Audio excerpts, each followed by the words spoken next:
एक महात्मा थे, उनका कश्यप नाम था।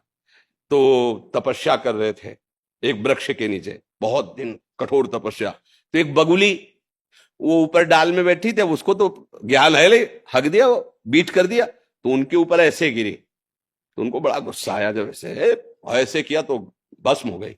तपस्या थी, अब उनको गुदगुदी हुई कि तपस्या तो भारी हो गई, बस भस्म कर दिया उसको। अब भिक्षा मांगने गए तो एक पतिव्रता नारी वो भिक्षाम दे तो निकली, आई, प्रणाम महात्मा, हमें अन्न चाहिए, भूख लगी, कुछ क्षण ठहरिए, अभी बना के लाती हूँ। इधर प्रधान दरवाजे पे उनसे कह के गई और दूसरे दरवाजे से पति आ गए। और उसका प्रधान धर्म पातिव्रत धर्म है। तत्काल उनके बैठाला, जल पिलाया और फिर कहा, आपके घर में अतिथि आए हुए हैं, दरवाजे पे संत करें, आपकी आज्ञा हो तो भिक्षा दे आए। वो जरूर जरूर, पहले क्यों नहीं बताया, जाओ आप तुरंत जाओ। तो भिक्षा लेके गए तो महात्मा गुस्सा में खड़े थे। वह तुम जानते नहीं हमें इतना विलंब कैसे कर दिया। तो उनका भगवान, हमारे पतिदेव आ गए। पतिदेव क्या होते? तो उनका भगवान, वो डार की बगुली मत समझना मुझे। और तो कांप गए, क्योंकि एकांत की बात थी। उनका डाल की बगुली मत समझना मुझे। जो तुम तपस्या से नहीं जान पाए हो, मैं अपने पति की सेवा से त्रिकालज्ञ हूं। बैठे बैठे देख रहे तुम्हारे क्या चल रहा है क्या नहीं चल रहा है। अभी तुम शुद्ध तपस्वी नहीं हो, क्योंकि तुम्हें क्रोध आ गया है। तुम जाओ और एक कसाई हैं जो मांस काट के बेचते हैं, उनके चरणों में प्रणाम करो जाके, वो तुम्हें शिक्षा देंगे, तब तुम्हारी समझ में आ जाए। तो होश उड़ गए ना। बोले, मैं पातिव्रत धर्म से त्रिकालज्ञ हूं, तीनों काल का मुझे ज्ञान है। अब जहां भेजा वहां गए तो 1 किलो दो, 2 किलो दो, ऐसे काट। बोले, बड़ा आश्चर्य की बात है, मांस काटता है, ये हमें क्या ज्ञान देगा। जाने लगे तो बोले, रुको महात्मा, वो पतिव्रता पत्नी अमुक गांव की भेजा है ना। मोबाइल नहीं थे उस समय। और उनके और होश उड़ गए कि इसके आचरण तो देखो, मांस बेच रहा हो, इसको ज्ञान इस बात। तब उन्होंने कहा, ये हमारी जन्म सिद्ध क्रिया है, मैं कसाई कुल में पैदा हुआ हूं, पर मैं भगवान का भजन करता हूं। थोड़ी देर बैठो, फिर मैं तुम्हें। इन सब उदाहरणों से पता चलता है, यदि आपका जो कृत्य है, आपका जो कर्तव्य है, आप उसको कर रहे हो और भगवान का भजन कर रहे हो, तो आप साधु ही हो। और आप साधु हो, अपने कृत्य से चूक गए। अब वो पशु, उसको ज्ञान नहीं है, उसको तुमने भस्म कर दिया। तुम्हारा काम तपस्या के द्वारा जगत मंगल करना है, कि जो छोटे छोटे अपराध मान लो बन जाए, उनको भस्म कर देना है? ये ऐसा तो नहीं है। तो इसीलिए हमारी बात को केवल समझो, हमारे पास और कुछ नहीं है। जो संत और गुरुजनों, महापुरुषों से, शास्त्रों से जो बात मिली, अगर उस पे चलोगे तो इस माया रूपी रोग से मुक्त हो जाओगे, भव रोग से। मंत्र मूलम गुरु वाक्यम, मंत्र का मूल क्या? गुरुजनों के वचन। अगर उनकी बात मान लोगे तो आप निहाल हो। कोई झगड़े की जरूरत नहीं, कहीं आने जाने की जरूरत नहीं। घर में रह करके पति और परिवार को भगवान का स्वरूप मान। जैसे मंदिर में नहीं होते सियाराम जी, राधे श्याम जी, शिव जी, सब मंदिर ऐसे, सास ससुर, माता पिता, भाई बंधु, ये पूरा मंदिर है घर। इसमें भगवान इन रूपों में सेवा की और एकांत में उनसे प्रार्थना की जब समय मिला, प्रभु इस परिवार रूपी आपकी सेवा से आप प्रसन्न हो जाओ और मुझे अपने चरणों का प्रेम दो, पक्का पक्का। और अगर धर्म विरुद्ध आचरण, तो फिर कहीं आनंद की प्राप्ति नहीं। राधे राधे महाराज जी, आपके चरणों में कोटि कोटि प्रणाम। महाराज जी, जब भी हमारे कोई काम नहीं बन पाते तो हमें लगता है कि हम पे भगवत कृपा नहीं हो रही है। महाराज जी, कृपा करके मार्ग प्रदर्शित करें। महाराज जी, भगवत कृपा से काम थोड़ी बनाए जाते हैं, भगवत कृपा से काम मिटाए जाते हैं, कामना रहित हुआ जाता है। यही तो धोखेबाजी चल रही है। अभी एक किसी ने प्रश्न किया था कि हमारे साथ कोई धोखा कर रहा है, तो हमने उनसे ये प्रार्थना की कि तुम्हारे साथ धोखा बाहर से नहीं हो रहा, अंदर से हो रहा है। तुम्हारी बुद्धि तुम्हें धोखा दे रही, तुम्हारा मन तुम्हें धोखा दे रहा, तुम्हारा तन तुम्हें धोखा दे रहा, तुम्हारी इंद्रियां तुम्हें, इन धोखेबाजों को देख पा रहे हो? कामनाओं की कभी पूर्ति हुई है क्या? और कामनाएं शुभ अशुभ कर्मों के अनुसार। अगर आपने कामना की मुझे इतना अर्थ मिले, आपका पुण्य, नहीं तो नहीं मिलेगा आपको। आपने सोचा कि ये नष्ट हो जाए, आपका इतना प्रताप तेज, नहीं नहीं नष्ट होगा। ये कर्म भूमि है। एक बल है, भगवान का आश्रय लेकर अच्छे आचरण करते हुए नाम जप करो। अब वो बचाएंगे आपको दुखों से। और वो योगक्षेमम वहाम्यहम, वो आपके योगक्षेम का, आपके कर्म में इतनी ताकत नहीं रह गई है। शुभ अशुभ कर्म करते करते करते करते अंतःकरण इतना मलिन हो गया है, बस अध्यात्म को समझे बिना ये सब प्रश्न उत्तर बेकार की बातें, समय नष्ट करना। आचरणों को अपने देखो।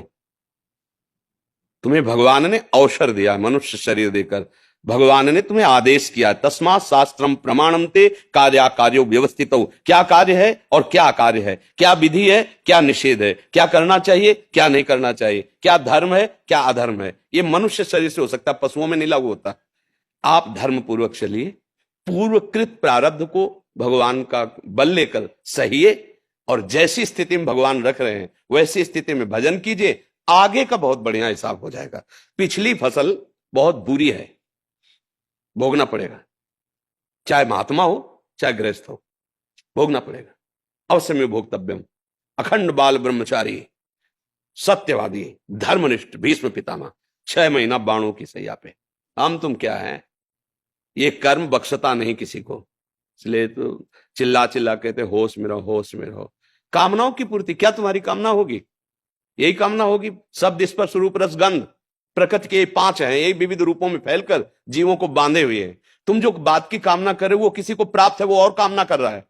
थोड़ा विचार करके तो देखो, क्या कामनाओं की पूर्ति से तुम्हारी शांति, तुम्हारा विश्राम स्थल, तुम्हें आनंद की प्राप्ति हो जाएगी क्या?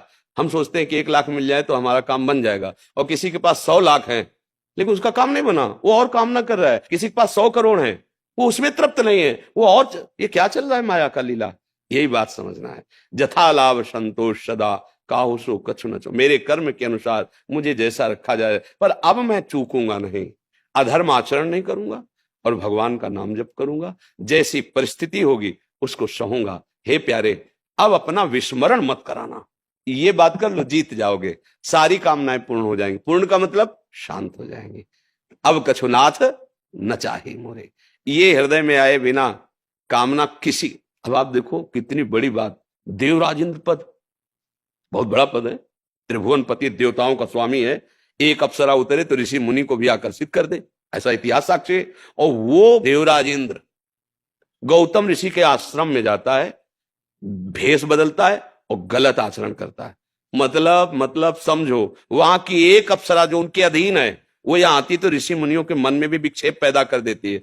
ऐसे वैभव को भोगने वाला भी वहां तृप्त नहीं है। मृत्यु लोक के एक महात्मा की पत्नी की तरफ गलत दृष्टि, गलत मतलब क्या निकला?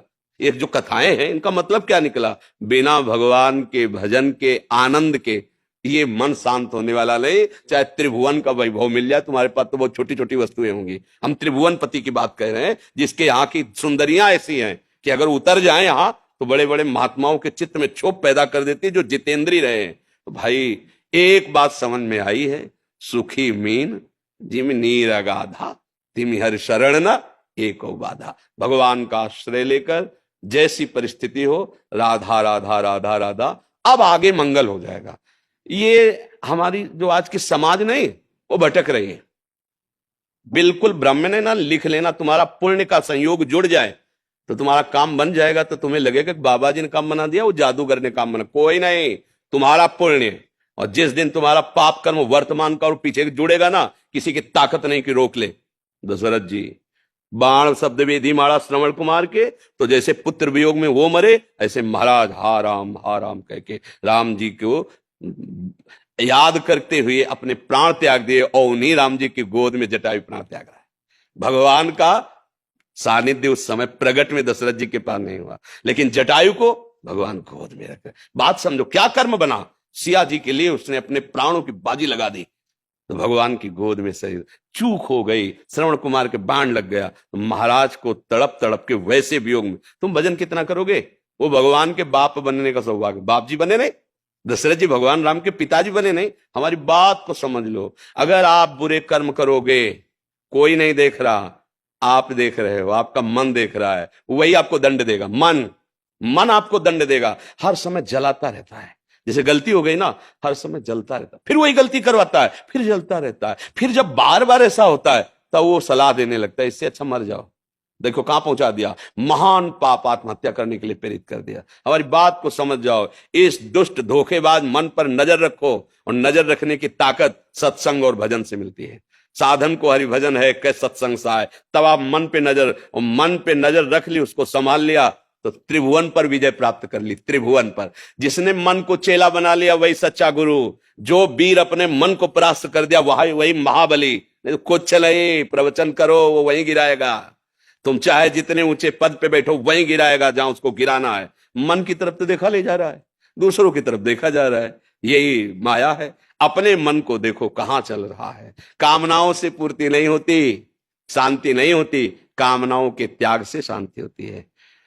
गोस्वामी जी सरल भाषा में लिख रहे हैं, बिन संतोष ना काम न साही, अछत काम सुख सपने हूं नाही। खुली बात कह ले, जब तक कामनाएं स्वप्न में सुखी नहीं हो सकते, संतोष धारण करो। कामना संतोष कैसे? जैसे भगवान की इच्छा, और नाम जप करो, उसी से मंगल।